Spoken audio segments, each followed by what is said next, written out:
Hello, everyone. Dr. Allen here. Hope you're having a good second week or third week whenever you're watching this. I might get it out a little early.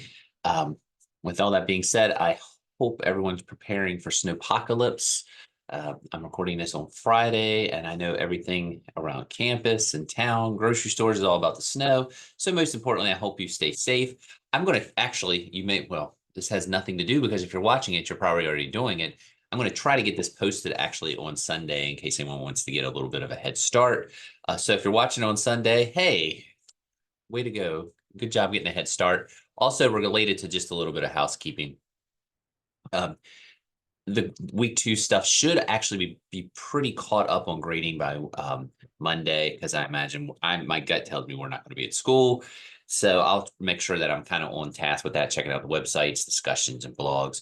I haven't released anything yet from what I've graded on those because I've been just a little bit behind. I'm on an interview committee that's kind of taken up a little bit of time this week.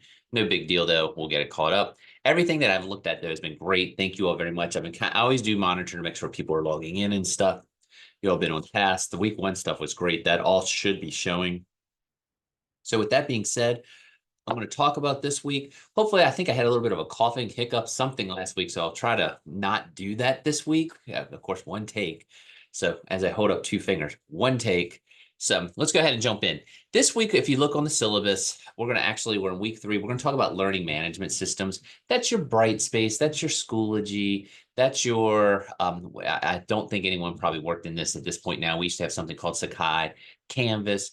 All those type of things are learning management systems. And as I mentioned last week, they've really kind of replaced websites because they're a one-stop shop. Their grades, their announcements, their schedules. You can sometimes some of the more advanced ones actually you can create web spaces out of them. That's what you're going to be working with. Now, this is kind of the bummer part. Being a university, we're not actually part of the public school systems, so we don't have access to their systems. So like, for example, if you're in Berkeley County Schools, I would always recommend that you mess around with Schoology. We used to be able to get dummy accounts and free accounts, but when the pandemic happened, Schoology stopped doing those. They made everyone pay for them. But I will say, when you're out in the field, I think Berkeley County, if they still do, they have a sandbox a lot of times when new teachers start, so you can kind of mess around with it. And most of the time, cooperating teachers will let you do it. Same way with Jefferson. I know they don't use Schoology, but wherever you're at, just ask your cooperating teachers once you start to student teach and such, if you can kind of mess around with their system. And they're going to want you to do it anyway. But if they don't, make sure you ask. With that being said, a lot of the pros and cons of learning management systems are the same thing as websites in that, there's communications, it's a home base, it's things like that. So to kind of get that feel of what this is, a learning management system is, let me spit that out. There is one that we can use, and it's one that actually some schools still do use it. My son's school actually use it, and I think the beauty is in its simplicity because I think it's actually a pretty good one to use, and it's pretty simple. And that quite simply is Google. The Google Classroom is great. It's a learning management system. I will say it used to be called Google, I think Advanced or something like that, or Google Plus. We're just going to look at the base level Google stuff in the classroom and just kind of how it works. Actually, if you did the website, it's actually got some similarities to that.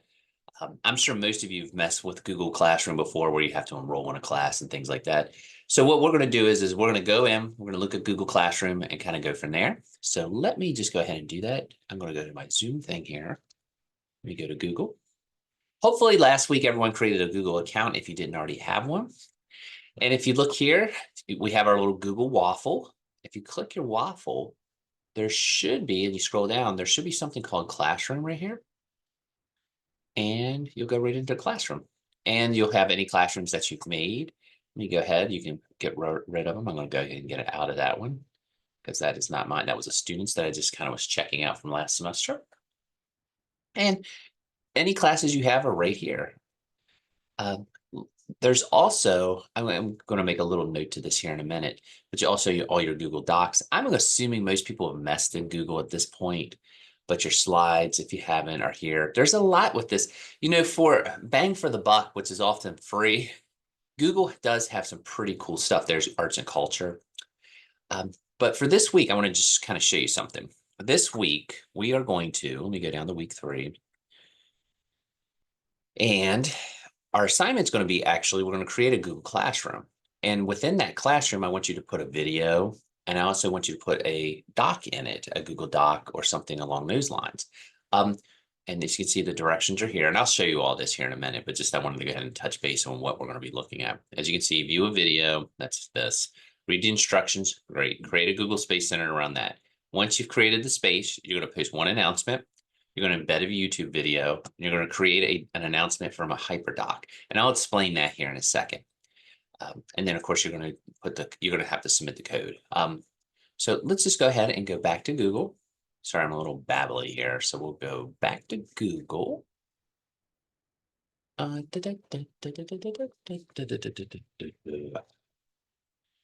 right. Let's do this first. I mentioned the word HyperDoc. If you look in Google before we go in the classroom, there's all these cool things. Many of you have probably done this, but if you go to like Google Docs, I'm sure you know this, but if you look here, you can actually create different things right there. You just hit blank document, create a document. You type. What makes something a HyperDoc? If you give someone editing access to this while you're working on it up here on the share, and they can work on it, a HyperDoc is when you can work together. So for example, like when I was teaching social studies, a lot of times students would when we would answer questions in class, students would like each take a question and work on the doc at the same time. I'm sure you've done similar things with your friends or study groups. So like if we were learning about the French Revolution, someone might take question 1 and they're answering it. And I would already have created this doc. Question 2. So you can just type on it like boom, boom, boom, boom, boom. Of course, it's not typing. Let's see if it does it for me now. There you go. So you can just type, but why at the same time someone else can do it. That's what makes it a HyperDoc. But once you save it, so for example, let's just go ahead and do this. Question 1. What is the most important revolution? And I'll just put it on here. We'll just leave that title like that. And it auto saves. So I'm just going to go ahead and get out. Boom.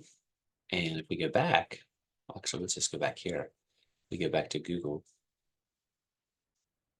It should already be there. There it is. What is the most important thing? So I do want you to create something in there and for your class, and it can be a sign-up sheet. It can be an assignment. It could be questions. It could just be like, tell me who you are. It can be anything, but I do want you to embed it. It does not have to be just be a Google Doc though. If you go back over here, you can also see there's Google Slides. You might make a PowerPoint. Maybe you have a PowerPoint. I know, again, I mentioned this a lot of times. Excuse me. I almost made it through without coughing. I know a lot of you, again, have probably done this at this point because I know if you were doing classes during the pandemic, you probably got to experience this. But if you have like a Google Slides, you can give, again, people access. A lot of my students would actually, this was pre-pandemic even, they would all work. I'm pointing at the slides. It's like you can see me talking, but down the column here, they would actually just like everyone will work on slides when they had access. So if they were doing a presentation on the French Revolution, someone might say, okay, you take the beginning, you take the period called the Terror, and you take what happens after the French Revolution with Napoleon. And they would each do a slide, or they might do multiple slides, or someone might do the bibliography, but they can work on it together. Again, a HyperDoc. So what I want you to do is to have some sort of HyperDoc that you can embed in the class. And I'll show you how to work the class here in a second. It can just be a sign-up sheet for all I care. I just need to see it in the Google Classroom. Now, with that being said, let me get out of here. Now, if we go back here, as you can see, we're back in Google Classroom. I'm going to hit that again. Google Classroom, awesome. Now, I already made one, and I'll show you a little sample. But as you can see, it's got announcement page, it's got the class code, and then I can start adding different things up here. You can have grades. There's no one enrolled in mine, so it's no big deal. The people that I have in there, it's just me right now. And then you can see I put videos in there. I had a TED Talk, I had sign up, please clean up this. So basically that Google Doc that I made, I can add it in different spots. So you can go in and you can either say new announcement, please sign up for working at the, how about this, volunteering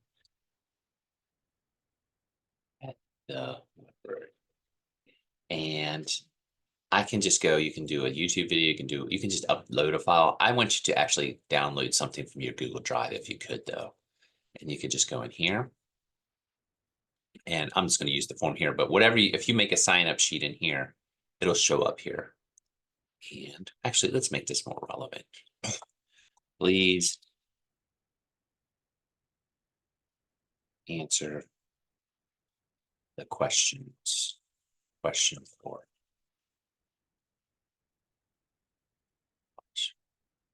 And I'll show you how to create the space here in a sec. It's there. Boom. You can also put it in here if you want. Like, for example, I can put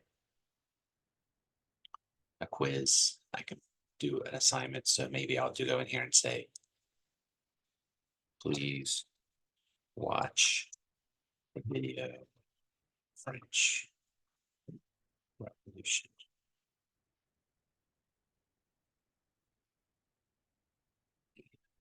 French Revolution.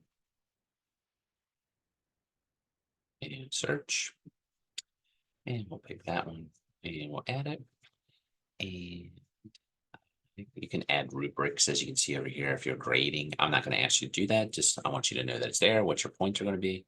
Everything should be up here. Let me move my face.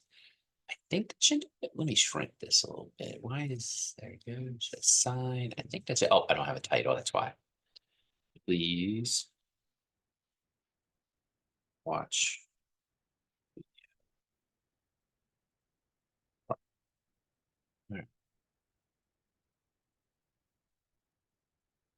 Once I have my title, my directions, the YouTube video, I hit assign. It's right there. It's there for students. That's what you have to do. You just have to add the hyperdoc. You just need to add the video. Now, I kind of jumped ahead a little bit, and you'll probably see me redo this. But in case you're wondering, how do you actually create the space? And I kind of didn't go over that first, so we'll just do it now. When you get into this, when you go to your waffle and you go over here, hit classroom, there's a little plus sign here. If you hit plus, you can join a class, create class. You're going to create class. I agree. Class name, we'll just say world history. Section, you can kind of make this up, no big deal. Subject, social studies. Let me just do it this way. Social studies history. There we go. Room, we'll do my office. And we'll create it. And we're right back. Now I have my space. Now I mentioned you have to do an announcement. So again, you could do this. Welcome to the class. Please be sure to check the classwork section for any videos to watch.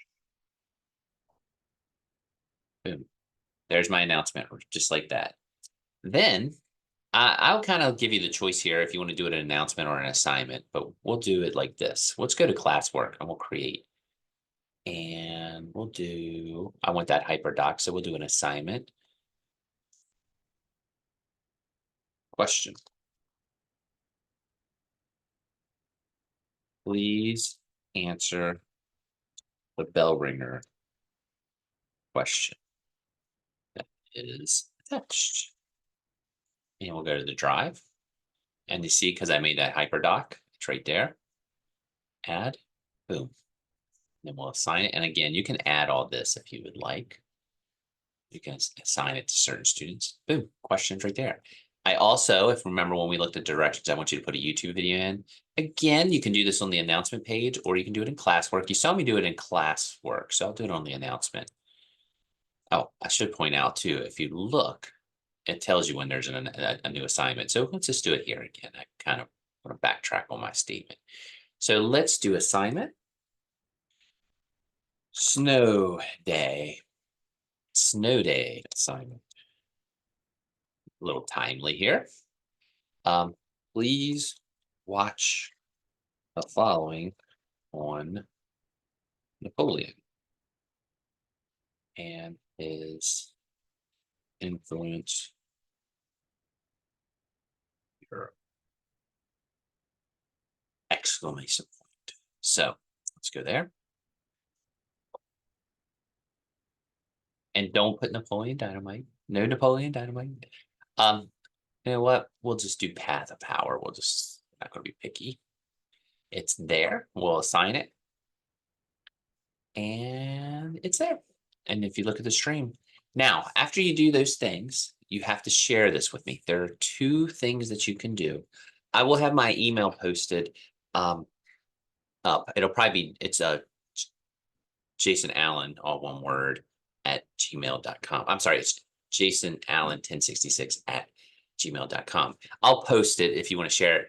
Probably the easiest thing to do though, is right here. You can just copy the class code and just submit that class code on Brightspace, and I'll just enroll myself. It's very easy to do.